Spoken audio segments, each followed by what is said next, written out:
Welcome back to another Post Media Ottawa Senators panel. I'm Bruce Garrioch, pleased to be joined today by Sportsnet's Wayne Scanlan and Nicolas St-Pierre, the French play-by-play voice of the Ottawa Senators on Unique 94.5 FM.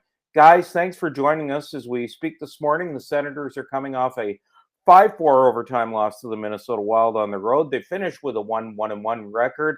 Nick, let's start with you. Just what were your impressions of that trip, and should they be pleased with the record they come home with? I mean, please, yes and no. The start was great. They win against Dallas. After that, I don't know what happened, but I guess the team went out of its game and lost a little bit of its identity against the Blackhawks yesterday. I could say it's maybe a moral victory. They showed a lot of character, and getting back that point, we would have liked a better starting, but at the end of the day, coming back with that kind of record, I would say, yes, it's good, not great, but we have to come to the conclusion also that the moral victories, it's enough in the universe of the Senators, and we need to have some sequences of wins, and unfortunately, it's not what's happening. So, yes and no. Well, I'm happy and not. Well, Wayne, and I guess this gets back to the point that this is a team that has played well at home, and I think that Nick is pointing to the right fact that road trips, they've struggled on the road, and they've got to establish themselves on the road if they're going to be in the mix when March and April come around. Oh yeah, no question, Bruce. And I think away from the comforts of home, DJ Smith doesn't get the matchups that he wants. I think that defense is exposed. I think, we haven't really talked about it yet, but beyond Shabbat and Zub, the defense is getting exposed quite a bit. But I thought the forwards too were maybe a little too anxious to get north with the puck and weren't helping out. And poor Philip Gustafsson. I mean, if it wasn't for his miraculous play in the third period, they wouldn't have got that moral victory as Nick referred to it and got that single point. They could have been blown out of that game, but he hung in there and battled right to the end. Well, and one of the things you've done, Wayne, is these are the touch points for our discussion today. And one of the things you touched on is the goaltending of Philip Gustafsson. I understood, Nick, the decision to go with Matt Murray in against the Chicago Blackhawks Monday night. He's coming back from injury. Just give me 1 second. He's coming back from injury, and I know where you want to go. He's coming back from injury. He's been out a week. He was good before he left. Chicago has essentially been a free spot on the bingo card going into that game, but it didn't work out. Go ahead. I think we targeted that game to start Murray, and it's all right. I get the strategy, and it was an ideal situation. But at the end of the day, we need wins. And we have to stop having to pamper some players. I'm not saying anything negative. I don't want to pinpoint, and I'm not saying we're pampering him, but he's the number one goalie. He's not producing. Let's get on with it. And the guy who gives the best chance to win right now is named Philip Gustafsson. You have to give him the reps no matter what. Let's stop talking about Forsberg. Let's stop talking about Murray. Let's start talking about Gustafsson. And Gustafsson is the guy that can make you win at this moment. Let's talk about the rest. Give him the reps. It's interesting that the one thing you have to like about Gustafsson, and I'm the first one to say that last year I thought he caught lightning in a bottle. Clearly I was wrong. I mean, if you asked me last year, midway in March, I would have said that they should protect Joey Daccord. But Wayne, I agree with that too. And Wayne, looking at the situation now, the one thing you have to like about Gus the Bus is that he battles constantly. Oh yeah, and DJ Smith keeps using that same phrase. He says he said it again last night. He's so calm in there. I mean, and that's the beauty. Anybody who's played any level of hockey, Nick, I think you'll have my back on this one. You have to have a goalie you can depend on. It doesn't mean you make every save. It means that consistently you have some faith in this guy to pull you through and to be there in the nitty-gritty when the game is on the line. And Gustafsson showed it again last night. He showed it in the win over Dallas. I mean, guys, they won 4-1. He made 38 of 39 saves. I think they're going to have to get him some help because I agree with Nick. Gustafson's the guy. I think you go to him Thursday. He becomes your de facto number one. But you got to get this guy some help or he's going to burn out or suffer an injury because he's getting bombarded. You know, I listen to people say, and Wayne, you and I go back a long way to Damon Allen and Ken Hobart, and when the Southsiders used to call for Ken Hobart, and there was a quarterback controversy. I hear people talking about how the media in this town has to press people to say there's a goaltending controversy. That's BS. We know that. There's no such thing as a goaltending controversy, except amongst us. They don't give a damn in the room, Nick, as long as somebody stops the puck. Yeah, totally. And it's time to actually get the guy who stops the puck in Gustafsson. By the way, Wayne, I always have your back, so don't worry about that. Just don't turn it. Well, there you go. Well, I mean, like he's a kid in the sandbox. He's having fun right now. There's no pressure, and it's a great situation. He loves what he's doing. There's no pressure. So yeah, give him the reps and like the 2-2. Like the kid's young. He played in the AHL. He's not coming back from there. Like, there's no such thing. We're just starting the season. Give him the reps. Give him the starts. And yes, Thursday, definitely give it Gustafsson. Okay. One of the things I did want to discuss, and a guy who probably is feeling some pressure, is Tim Stutzle.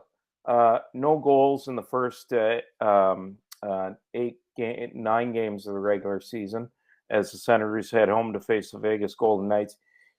He's had some tremendous opportunities, Wayne. I think he's been one of their best players, and I know that's hard to say for a guy who has 0 goals, but this guy has got the skills to pay the bills.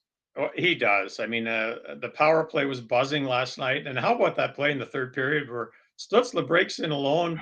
I like Dave Poulin had an interesting comment on Ottawa radio this morning talking about just the physical strength and maturity. You know, there's going to be a time where Stutzle makes that move and he maintains his balance and he just tucks that puck into the open net.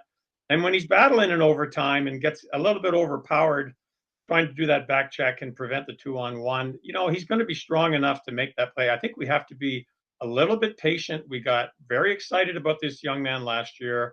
Give him a chance. Kaprizov scored his first goal of the season last night. It's going to come for Stutzle.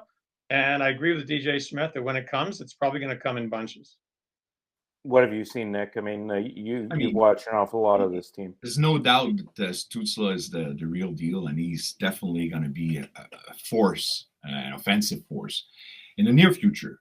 But after 9 games, the kid only has 12 shots on goal.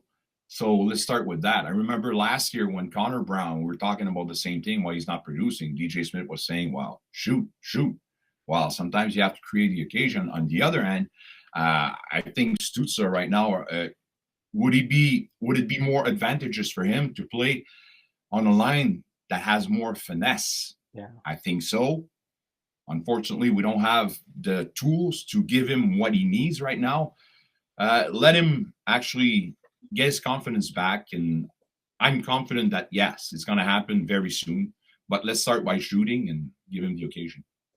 Well, and this is something, Wayne, and it's an interesting point by Nick, and that this is something the coaching staff spoke to Drake Batherson about early in the season. Shoot the puck more. And do you think that Stutzle's got to do that? Oh, absolutely. And it seems to be working out for Batherson, right? Like he's willing to shoot from everywhere, and a lot of times they're going in even when he doesn't expect it. So, and Stutzle's got a pretty good shot. I think it's a little bit underrated and definitely has to use it more. Well, the last topic to discuss today is one that I'm sure is filling the airwaves, and that's the club's defense. Beyond Thomas Chabot and Artem Zub, Nick, this team has struggled in its own end. I personally don't think that splitting them up is the answer. I think that Nikita Zaitsev has just not played the way he played the last couple of years. Well, and I don't know if it's he's probably the one suffering more of being detached from Chabot. Like he was having a tremendous year last year. Now we have to find someone to complement him. And Holden, I respect what he did. But in the long term, I don't think it was a long-term solution. I think if this team wants to fill the gap between the newcomers, which is Sanderson, Thompson, and JBD, there's about 2-3 years between those guys' maturity and where we're going to have a very efficient blue line. So if this team wants to progress and wants to get better at the blue line, I think it goes with an aggressive transaction by Pierre Dorion. And you're going to have to sacrifice some assets to get there because there's a gap right now, and you cannot fill it within the organization. He needs to be aggressive, and I hope he can get something, but it's going to cost a lot. Well, and last point to you on this panel, Wayne. It's easy to say, harder to do. Well, get yeah, yeah. They've been trying, and I guess the problem is, Bruce, that they've been striking out on some of these guys. If you go back to the Braden Coburn and this year Michael Delzato, and I think Nick Holden has been kind of okay. He's kind of held the fort a little bit. Unfortunately, pairing with Zaitsev, it didn't work out. The plan was to have him stable. He was kind of playing pretty well with Josh Brown, and they thought he could stabilize Zaitsev. It hasn't really worked out. I wouldn't discount moving one of those younger guys up from AHL Belleville. And I mean, Brandstrom struggled down there. I think mentally it's been difficult for him going down, but he played pretty well down the stretch last year. But can we think that there's also confidence? Can we think that there's also confidence by this organization for Brandstrom anymore? Like, is there still a level of confidence? I think so, Nick. I think it will be interesting to see what happens with him. He's changed agents. Clearly, he did that because he might be trying to facilitate a trade. I just wonder the thing that, and we can't get too deep into this because we don't have much time left, but, the thing is, I think Brandstrom's been bypassed waiting by Lassie Thompson. And I think if they went down to Belleville right now, they might be bringing up Lassie Thompson ahead of Brandstrom. And that's another name I was going to bring up. Maybe it's Lassie Thompson because they could use some strength on that right side. And even JBD down there, he's been hurt and off to a little bit of a slow start. But eventually those guys are going to be called on to step up.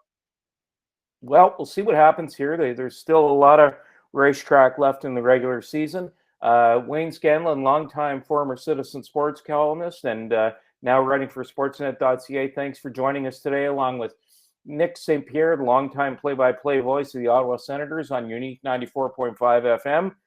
Nick, the room raider on Twitter says you got the best room in this panel. Thanks for joining us. For Post Media in Ottawa, I'm Bruce Garrioch.